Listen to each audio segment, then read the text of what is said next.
let's get this straight. Now, a person was towing a trailer in Georgia, didn't secure it properly, and he's charged with homicide, second degree.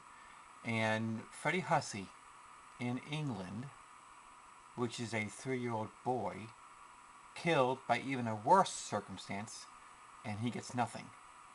Then in other states, like you'll find out, go ahead and Google Dell's used duct tape.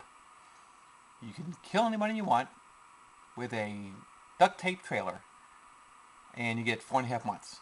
So why, on the nationwide level, in one state you get only 4.5 months? In England, you don't get charged at all, and this person here gets second-degree homicide. I keep asking the question. People need to be held accountable when they tow their defective homemade trailers that are never inspected in the country in front of our families, not just mine, but yours and mine, that might come off a hitch and take your life because there's nobody asking questions like us. The question I ask is, would you put a baby of your own into a homemade, untested, uninspected, homemade baby car seat? And the answer is no. Then why are people towing homemade trailers using defective towing systems in front of our families where they can come off a hitch and destroy my family because I'm in the wrong place at the wrong time? Shame on my politicians, including Georgia, who do not, and the farmers who refuse to address common sense safety measures. Yes, I'm calling them out, including Delegate Janice, who fought my reflective tape law in Virginia. So let's see the story, guys. County have filed charges in a terrifying accident that left a young mother dead. 25-year-old Tiphanie Fletcher was driving with her baby and her toddler in the car when a runaway trailer slammed right into her SUV. Over 300 killed last Kelsey year. Cartwright is charged with second-degree vehicular homicide. And as Fox 5's Doug Evans shows us, the accident could have been prevented with one very simple precaution.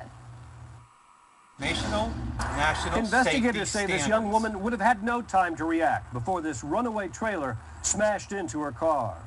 The runaway trailer smashed into the driver's door near the side mirror and struck Tiphanie Fletcher as she sat in the driver's seat. She died days later from catastrophic injuries. Deputies found parts of her Ford Explorer wrapped around the front of the trailer. The investigation centers on the hitch ball, which Fayette County Sheriff Barry Babb says was too small for the trailer hitch attached to it. In this case, it was an 1 7/8" ball. The hitch was a 2-inch ball, which eventually came loose. The sheriff says 48-year-old Kelsey Cartwright was driving this Chevy Silverado pickup truck. Shame he was pulling on the trailer, him. which carried a home fitness gym. It happened on State Road 92 south of Fayetteville on September 26th around 9 p.m. The trailer came unhitched and went into southbound traffic. It struck Tiphanie Fletcher's SUV, which left the roadway and struck a tree. Cartwright is charged with second-degree homicide as well as other traffic offenses.